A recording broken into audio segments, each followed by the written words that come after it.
அக்குபஞ்சர்ல தொடு சிகிச்சைனா என்ன அப்படின்னா, இந்த அக்குபஞ்சர் பொதுவாகவே சக்தி ஓட்ட பாதையில இயங்கக்கூடிய ஒரு மருத்துவ முறை.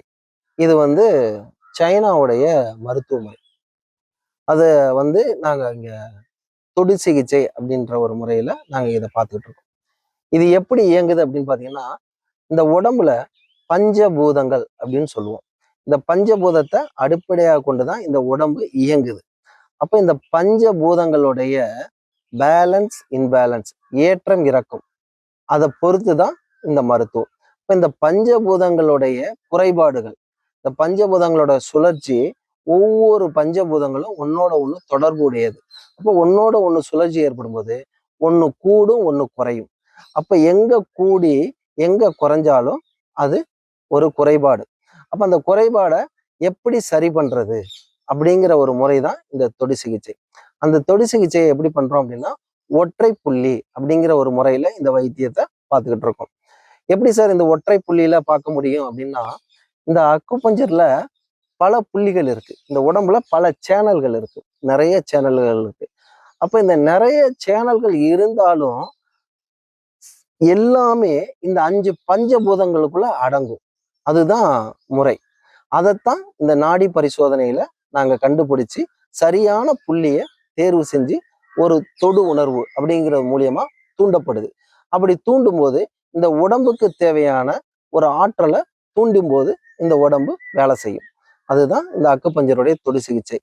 எப்படி அப்படின்னா, இப்போ ஒரு கரண்ட் வேணும் ஒரு இடத்துக்கு, இங்க இருந்து ஒரு கிலோமீட்டர் கரண்ட் வேணும் அப்படின்னா, இங்க இருந்து ஒரு ஒயரை எடுத்துக்கிட்டு போயிட்டு இங்க பிளக்க போட்டுட்டு அங்க ஒரு பல்பை போட்டு எரியுமா அப்படின்னா எரியாது. அப்போ இவ்வளவு தூரம் அந்த கரண்டை கடத்துறதுக்கு இடையில கனெக்டர் அப்படின்னு ஒண்ணு போடுவோம். அப்போ ஒவ்வொரு ஏரியாவுக்கும் கனெக்டர் போடுவோம். அப்போ அந்த கனெக்டர் தான் இந்த உடம்புல உள்ள சேனல்கள்னு சொல்லுவாங்க. இந்த உடம்புல எண்ணற்ற சேனல் இருக்கு. அக்குபஞ்சர்ல பாத்தீங்கன்னா எண்ணற்ற புள்ளிகள் இருக்கு, நிறைய புள்ளிகள் இருக்கு. அப்போ இந்த கனெக்டர் எல்லாம் இருக்கு பாத்தீங்களா, இந்த கனெக்டர் அந்த அளவுக்கு பிரச்சனை வருமானா வராது. இப்போ உங்களுக்கு மெயின் பிரச்சனை ஒண்ணு எங்க வரும்னா, ஒண்ணு மெயின் போர்டுல வரும், இல்லைன்னா பல்ப் ஃபீஸா போயிடும். எப்பயாவது ஒரு தடவை தான் இடையில ஒயரு ஏதாவது கட்டானா உண்டே தவிர, மற்றபடி இங்க இருந்து கரண்ட போட்டீங்கன்னா அங்க லைட் எரியுமான்னா எரியும். இடையில அந்த கனெக்டர் தேவைப்படும். இங்க இருந்து ஃபுல் லோடு அங்க போகுமானா போகாது. அதை அதே லெவலுக்கு கொண்டுட்டு போகணும்னா இடையில ஒரு கனெக்டர் போட்டு பூஸ்ட் பண்ணி அந்த கரண்ட்டை அதே லெவலுக்கு எடுத்துட்டு போகும். அப்ப அது மாதிரி எடுத்துட்டு போகக்கூடியது தான் இந்த சேனல்கள், புள்ளிகள்லாம் நிறைய. ஆனா அந்த புள்ளிகளை எல்லாம் இணைக்கிறது எது அப்படின்னு பாத்தீங்கன்னா இந்த பஞ்சபூதம். இப்ப இந்த பஞ்சபூதங்களை நாடி பரிசோதனை மூலியமாக எந்த மூலகத்துல குறைபாடு ஏற்பட்டிருக்கு, எந்த மூலகத்துல ஆற்றல் வரல அப்படிங்கிறத இந்த நாடி பரிசோதனை மூலியமா அறிஞ்சு அந்த புள்ளியை மட்டும் தூண்டுனா இந்த உடம்புக்கு தேவையான ஆற்றல்கள் கண்டிப்பாக போகும். அதுதான் இந்த அக்குபஞ்சர் தொடு சிகிச்சை அப்படிங்கிற ஒரு வைத்திய முறை. இதுல ஒற்றை புள்ளி தான். இதுல பல புள்ளிகளை தொடுவோமா தூண்டுவோமான்னா கிடையாது, ஒற்றை புள்ளி தான். இப்ப இந்த ஒற்றை புள்ளியை தூண்டும் போது துல்லியமா வேலை செய்யுமான்னா கண்டிப்பாக வேலை செய்யும். எப்படி வேலை செய்யும் அப்படின்னா, அக்குபஞ்சர்னாலே பொதுவாகவே பார்த்தீங்கன்னா ஷார்ப்னஸ் ஆஃப் தாட் அப்படின்னு சொல்லுவாங்க.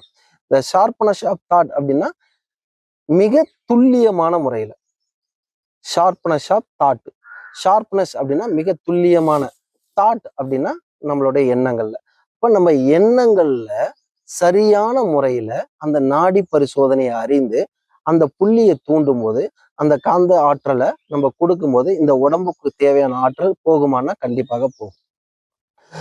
அப்போ இந்த ஆற்றலை நம்ம உடம்புக்குள்ள கொடுக்கும்போது அந்த பஞ்சபூதங்கள் தன்னைத்தான சுழற்சியை திரும்ப செயல்படுத்தி இந்த ஒழுங்குமுறையை அது சரிப்படுத்திக்கிறோம்.